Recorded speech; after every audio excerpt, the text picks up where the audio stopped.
Nutters. It's your boy Marcus here, back for another Motivational Wednesday. No crazy stories. We getting right to the point here. We are doing Motivational Wednesday. Motivational what? Wednesday. Let's get to it. If you want to support the channel, go to buymeacoffee.com/mixnuts. This video is starting in 3, 2, 1. Run it. I was in my comfort zone.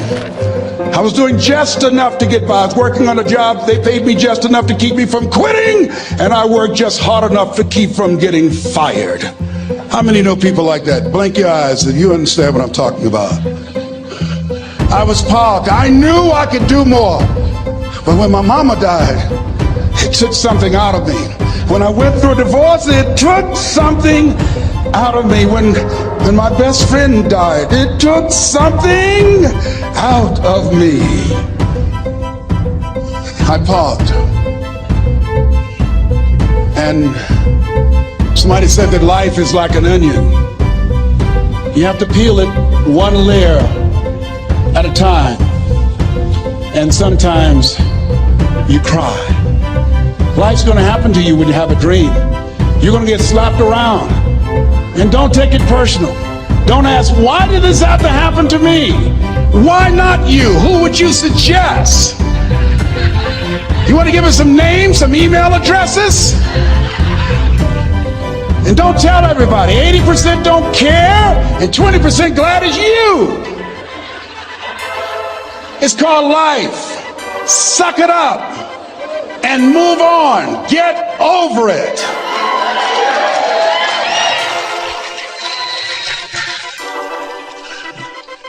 It happens to everybody. Here's the other thing is you look at your goals and look at your dreams. When you're going through some stuff, repeat out to me please. When things go wrong, don't go with them. Yes, write that down.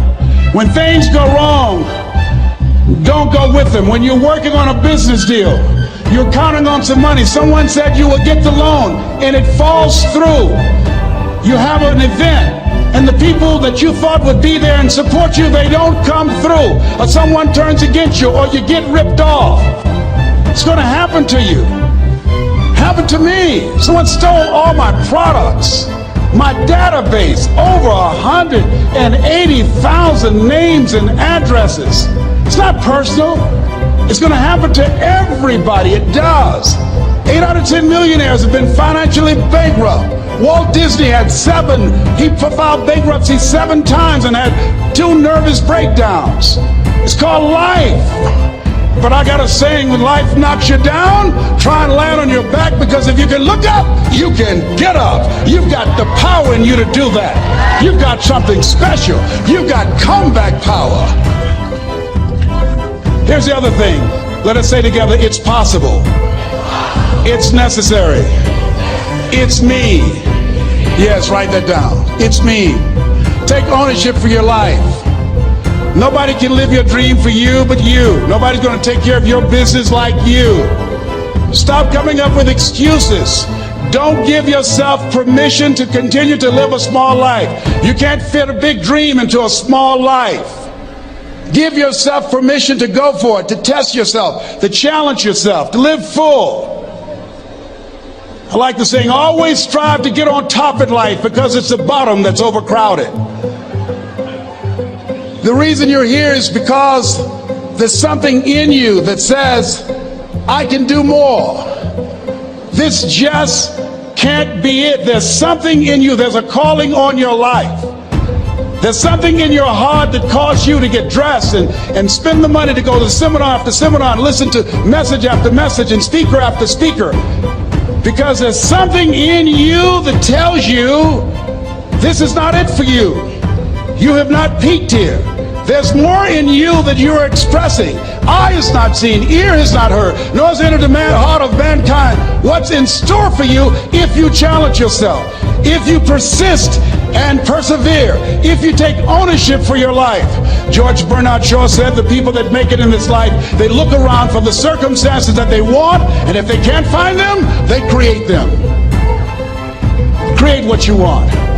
You have the power in you to do more than you can ever begin to imagine, to control your destiny, to make a difference in our children, to make a difference on the planet, to make an impact. Let us say together, it's me. And let us say together, it's hard. Say it like you know it. Say it's hard.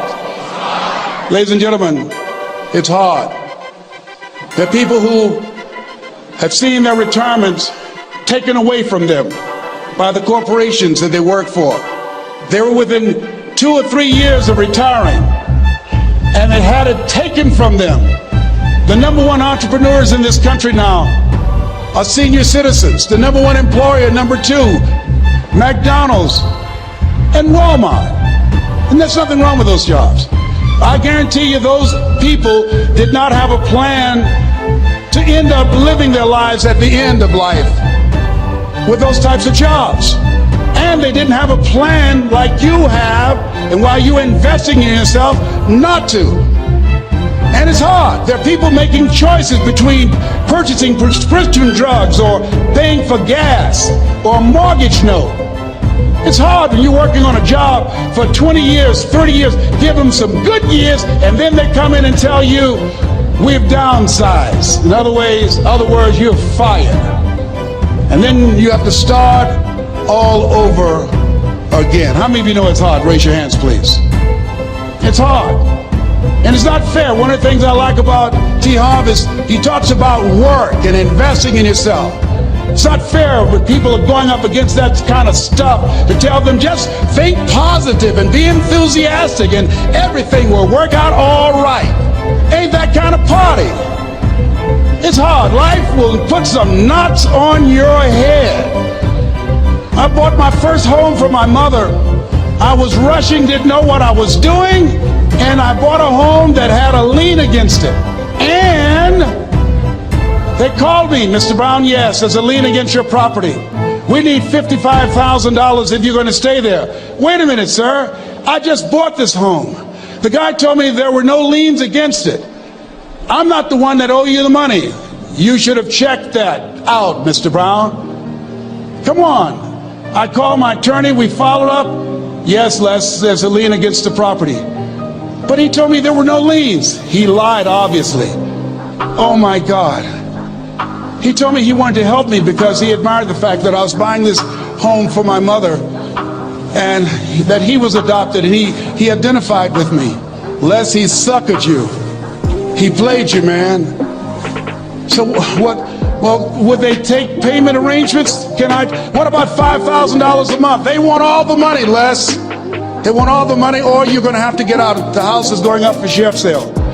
Do you have it? No, I don't have it. Can they give me some time? Tell them to give me 3 months, please. Give me 3 months. My mother's in her 70s, man. She has a bad heart. Don't do this to me. This is my dream. Don't do this, man. Please, let me talk to them. Les, I'm talking to their attorney. They don't want to talk to you. I've got to talk to their attorneys. Do you have the money? No. Will they give me 3 months? No. What about 2 months? No, Les. They want the money in 7 days. Oh, my God. Let me call you back. I'm not sure.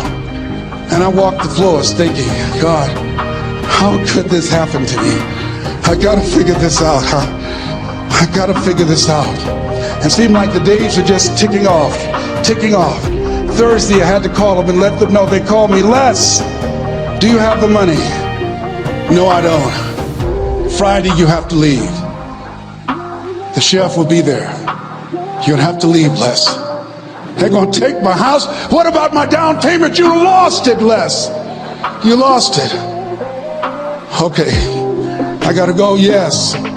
I prayed, Lord, please, if you show me that you're real, if you're really real, you think Paul worked for you, you haven't seen anything. Don't let me lose this house and watch what I'll do for you. I was trying to cut a deal. Have you ever tried to cut a deal?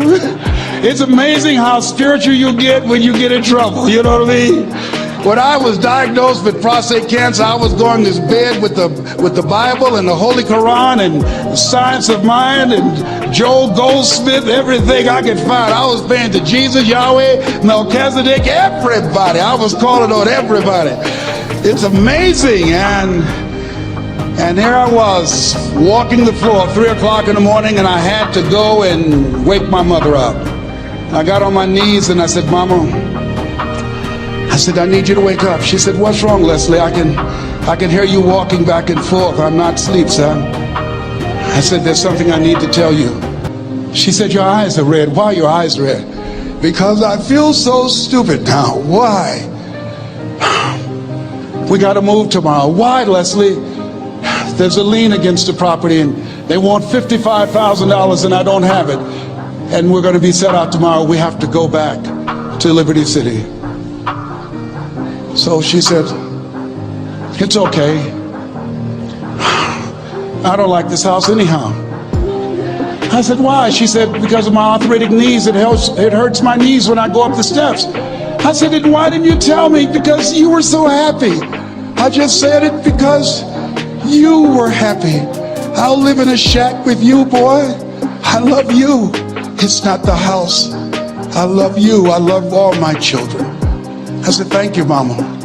Thank you. And the next day when we were in the truck going back to Liberty City and we pulled down 68th Terrace, the neighbors came out and said, wow, Mamie, y'all coming back? Are you back? Yes. What happened to the home your boy bought for you? Those boys you adopted. Leslie didn't do a title search. He made a mistake. And boy, I was so humiliated. How many ever made a mistake that you were just humiliated? Raise your hands.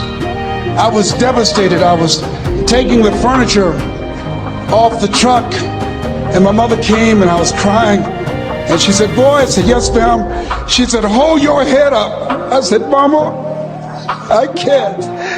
She said, hold your head up. I said, why? Look what I've done. She said, it's okay. It's okay. You are going to make a lot of mistakes in life, young man. You're going to fail your way to success. You have nothing to be ashamed of. Keep your head up and take that furniture back in the house. I said, yes, ma'am. And I learned something from that. If you ever go through something, hold your head up. If you ever make a mistake, hold your head up.